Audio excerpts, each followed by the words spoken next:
Welcome to our channel. నమస్కారం.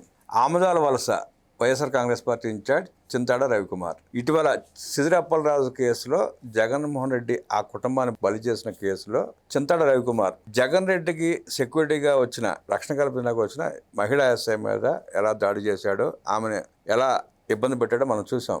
చింతాడ రవికుమార్ కాకుండా మరో 20 మంది ఆమెను రౌండప్ చేసి ఆమెను తిడుతూ వ్యవహరించిన తీరు మీద పోలీస్ కేసు అయింది. చింతాడ రవికుమార్ ఒక వీడియో విడుదల చేస్తూ, నేను సరెండర్ అయిపోతాను, నాతో పాటు కేసు పెట్టబడ్డ అరెస్ట్ అయిన 20 మంది మీద, రౌడీ షీటర్ల మీద కేసు ఎత్తివేస్తే నేను వచ్చి సరెండర్ అవుతాను అంటున్నాడు. రౌడీ షీటర్లను వదిలిపెట్టడం ఏంటి, సరెండర్ అవటం ఏంటి అంటే 20 మందిని విడుదల చేయకపోతే అరెస్ట్ చేయలేరా పోలీసులు? చింతాడ రవికుమార్ వింత ప్రవర్తన, జగన్మోహన్ రెడ్డి మానసిక స్థితి మీద విశ్లేషించడానికి మనతో ఇప్పుడు ఉన్నారు ప్రముఖ ఆర్థిక, రాజకీయ, సామాజిక విశ్లేషకులు గడ్డిపాటి శ్యాంప్రసాద్ గారు. వారిని మనం విశేషాలు తెలుసుకుందాం. నమస్తే సార్. నమస్తే అండి. చింతాడ రవికుమార్ ఆమదాల వలస వైఎస్ఆర్సీపీ ఇన్ఛార్జ్ 20 మంది రౌడీ షీటర్లను వదిలిపెడితే కానీ వచ్చి సరెండర్ అవని అంటున్నాడు. అంటే వ్యవస్థను బ్లాక్మెయిల్ చేస్తున్నాడా, బెదిరిస్తున్నాడా, పోలీసులు అరెస్ట్ చేయలేరని భావిస్తున్నాడా? చేసింది ఒక పెద్ద క్రైమ్ అండి. అది అందుట్లో ఒక మహిళతో అసభ్యంగా ప్రవర్తించడం కాక, ఆవిడ ఎస్ఐ, ఒక ప్రభుత్వ అధికారి, అది మహిళ మీద అంత అసభ్యంగా ప్రవర్తించి ఒక వీడియో చేసి అదేదో త్యాగంలాగా ఒక 20 మంది కార్యకర్తలను త్యాగం చేసినట్టు వాళ్ళని విడిచిపెడితే నేను సరెండర్ అవుతానని వీడియో చేయడానికి ఎంత ధైర్యం ఉండాలండి? గవర్నమెంట్, కూటమి ప్రభుత్వం అతను ఇంతవరకు అరెస్ట్ చేయకపోవటం కూటమి ప్రభుత్వం ఫెయిల్యూర్. అది ఆ రోజు ఆ మహిళా ఎస్ఐ కూడా ఆమెను ఇబ్బంది పెట్టారు, ఆమెని వరంగా కొట్టబోయారు, చంపే ప్రయత్నం చేశారు. ఆమె ఆత్మరక్షణ కోసం ఆమె దగ్గర ఉన్న పిస్టల్ ఎందుకు వాడలేదు? ఆమె అది ఆ సన్నివేశాలు చేయలేరండి, అంత మూగేశారు వాళ్ళు. మీరు చూసుంటారు కదా వీడియో. అసలు అవకాశం ఎక్కడుందండి? ఆవిడ 2 చేతులు. మీకు డిపార్ట్మెంట్లో పోలీసెస్ ట్రైనింగ్ ఉంటుంది, ట్రైనింగ్లో స్పష్టంగా చెప్తారు, నేర్పిస్తారు. ఇబ్బందికర పరిస్థితి వచ్చినప్పుడు తప్పించుకోవడానికి చేసే ప్రయత్నాలను వివరిస్తారు, నేర్పిస్తారు. ఆ ప్రయత్నం చేయకపోగా ఆమె పారిపోవడాల గల కారణం ఏమండి? పారిపోలేదండి, అందరూ చుట్టుమూకి ఆవిడని నొక్కేశారు. ఆవిడ అసలు మొత్తం 2 చేతులు ముందుకు పెట్టుకుని వంగిపోయింది. చూశారు కదా మీరు వీడియోలో. అసలు ఛాన్స్ లేదు, అసలు పిస్టల్ తీసి బెదిరించే అంత అవకాశం రాలే ఆవిడికి. చాలా దారుణంగా బిహేవ్ చేశారు. ఎక్కడ చేతులు వేయకూడదు అక్కడ చేతులు వేశారు. 20 మంది రౌడీ షీటర్లే. 20 రౌడీ షీటర్లే అంటున్నారు. అతను అనేది ఏంటంటే వాళ్ళ జీవితాలు పోతాయి, అతను వాళ్ళని వదిలిపెడితే నేను సరెండర్ అవుతాను. రౌడీ షీటర్ జీవితాలు పోయేదే ఉంది. రౌడీ షీటర్ వల్ల ప్రజల జీవితాలు పోతాయి. అక్కడ ప్రజల జీవితం కాదండి, ఒక పోలీస్ అధికారి మీద దాడి చేయటం అనేది చాలా దారుణమైన క్రైమ్. అది నాన్ బెయిలబుల్ కేసు. అది 10 సంవత్సరాలు శిక్ష పడుద్ది. నాట్ సింపుల్ ఇష్యూ అండి. అతను ఏదో క్యాజువల్గా వీడియో చేసి ఆ 20 మందిని వదిలిపెట్టేయమంటాం, అది గొప్పతనం అనుకుంటున్నాడా? అసలు ఆ వీడియో చేసినందుకు కూడా పెద్ద శిక్ష. అది అతన్ని పట్టుకోలేకపోవటం అనేది గవర్నమెంట్ యొక్క ఫెయిల్యూర్. అది వాళ్ళు ఇంతవరకు ఆ 20 మంది వీడియో చేయడానికి కారణం ఏంటంటే ఎంత సముద్రంలో జగన్ రెడ్డి చూడాలి అన్నట్టు చేసినట్టు ఉంది. అది అంతే. అంటే మేము విచ్చలవిడిగా ఏదైనా చేస్తాము, మమ్మల్ని ఎవరు ఏం చేయలేరు అనే ఉద్దేశంతోనే ఉన్నాడు అతను. అంటే నేను సరెండర్ అయిపోతానంటే నన్ను ఏం చేయలేరు, నేను ఒక్కడనే ఎట్లా కొట్ట కేసుల్లో నుంచి బయటపడతాననే ధైర్యం అనమాట. అది వాడు నాయకుడిని చూసుకుని ధైర్యం అనమాట. అసలు ఏదైనా సరే ఈ జగన్మోహన్ రెడ్డి పరామర్శల పేరుతో చేస్తున్న యాత్రల వలన అన్ని నష్టాలు తప్పితే ప్రజలకి ఎక్కడ. ఇప్పుడు మన జరిగిన యాత్రలో ఒక అంబులెన్స్ ఇరుక్కుపోయింది, దాంట్లో ఎవరో ఉన్నారంట చాలా సీరియస్ పేషెంట్, వాళ్ళకు కూడా దారి వల్ల మొన్న సిదిరప్పలరాజు పర్యటనకి వెళ్ళిన ఆయన పని ఏంటి? పరామర్శించడం. ఆ పరామర్శించే టైం అతనికి తెలుసు. నేరస్తుని పరామర్శించడం ఏంటంటే అదే కదా. ఇప్పుడు ప్రజల్లో నుంచి విపరీతమైన వ్యతిరేకత వచ్చింది.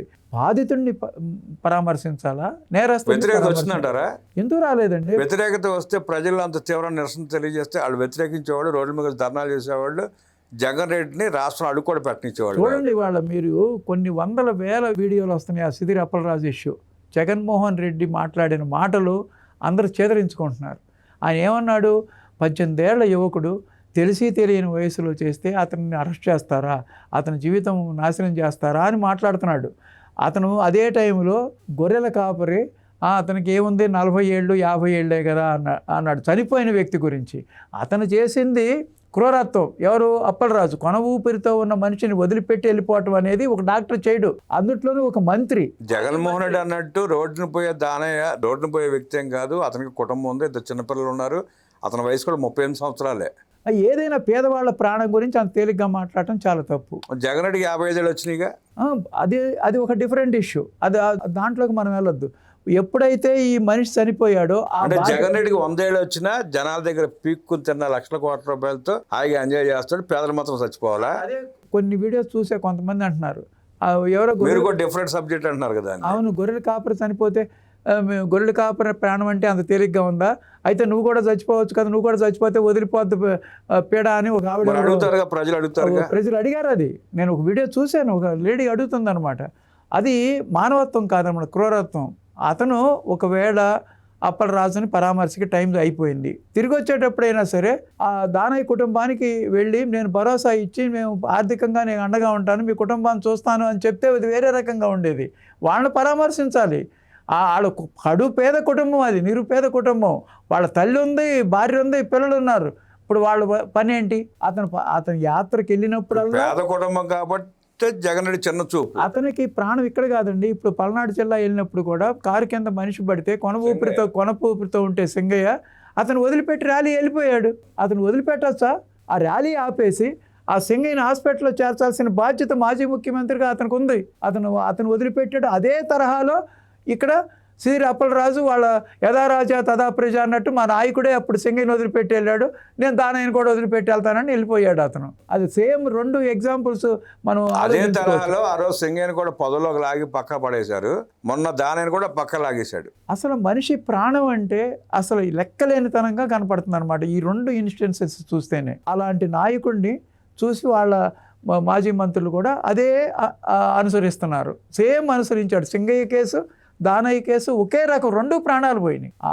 ఇప్పుడు మీరు మనం అనుకున్నది ఏంటి? ఇతను రవికుమార్ అనే అతను ఎంత ధైర్యం ఉండాలండి, ఒక పోలీస్ ఆఫీసర్ మీద చేయి చేసుకోవటము, ఒక పోలీస్ ఆఫీసర్ మీద ఫిజికల్గా అటాక్ చేయటము, వాళ్ళ సమూహం మొత్తం ఒక 20 మంది కలిసి పోలీస్ ఆఫీసరు ముడుచుకుపోయేటట్టుగా చేశారు. అంటే గతంలో జగన్మోహన్ అనంతపూర్ పర్యటనకు వెళ్ళినప్పుడు అక్కడ ఉన్న డిఎస్పీని, ఎస్పీని, ఏఎస్పీని మహిళా అధికారులు అప్పుడు ఆ రోజు ఉంది, బట్టలు పరిగెత్తిస్తాను, మీరు దేశ విధాన పరిపాలన లాక్కొచ్చి శిక్షిస్తా అన్నాడు. 7 సముద్రాలు దాటైనా సరే 7 సముద్రాలు అన్నాడు.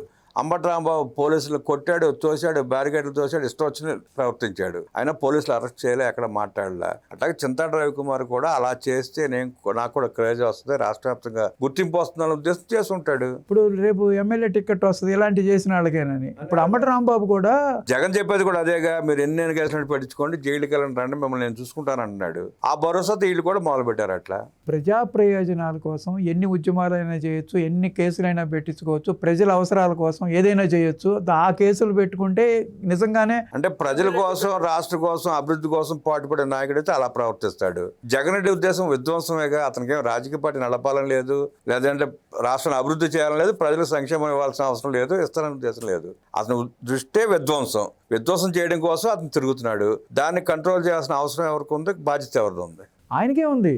మాజీ ముఖ్యమంత్రిగా, ఆ పార్టీ నాయకుడిగా అంబటి రాంబాబు ఎప్పుడైతే అమరావతిలో ఉండవల్లిలో పోలీసుని తోశాడో ఆ రోజే అంబటి రాంబాబుకు వార్నింగ్ ఇవ్వాలి. ఒక ప్రభుత్వ అధికారి మీద చేయటం అనేది తప్పు, నువ్వు చేయకూడదు ఇలా అని అంబటి రాంబాబుని మీద కనుక యాక్షన్ తీసుకుంటే, ఇప్పుడు చింతాడు రవి అదే పని చేయడు కదా. అతను సీనియరు మాజీ మంత్రి అంబటి రాంబాబు మాజీ మంత్రే. పోలీసుల మీద నెట్టితే ఎవరు ఏం చేయలేదు, ఒకటి కేసు పెట్టారు, ఇంతవరకు అరెస్ట్ చేయలేదు, మేము కూడా చేస్తే ఏమి అవదు అనే ఉద్దేశంతోనే అతను పోలీసు మీద, అందుట్లో ఒక మహిళ మీద, అది పోలీస్ అధికారి మీద అలా దాన్ని ఏమంటారు, ఆ భాష కూడా నాకు రావట్లే, ఎంత దారుణంగా వాళ్ళు ప్రవర్తన, abusing. They should not abuse that type of ఇదనమాట లేడీని, ఒక మహిళని, అది ప్రభుత్వ అధికారి మీద ఇలా చేయటము, వాళ్ళని ఇంతవరకు అరెస్ట్ చేయకపోవడం అనేది ప్రభుత్వం విఫలం చెందినట్టు. ఇక్కడ ఇమీడియట్గా వాళ్ళని అరెస్ట్ చేసి తీరాల్సిందే అనమాట. జగన్మోహన్ రెడ్డి 22-25 మాసాలుగా రోడ్డు మీదకి వచ్చిన ప్రతిసారి ఏదో ఒక విధ్వంసం చేస్తానే ఉన్నాడు. ప్రతిసారి కేసులు అవుతానే ఉన్నాయి, ప్రజల్ని ఇబ్బంది పెడతానే ఉన్నాడు. తన కార్యకర్తలను, ఆ సైకో బ్యాచ్ను, గంజాయి బ్యాచ్ను రెచ్చగొట్టి ప్రజల మీద తిరబడేలా చేసి కేసులు పెట్టించుకుని జైలుకి వెళ్తానే ఉన్నారు. అయినా మార్పు లేదు.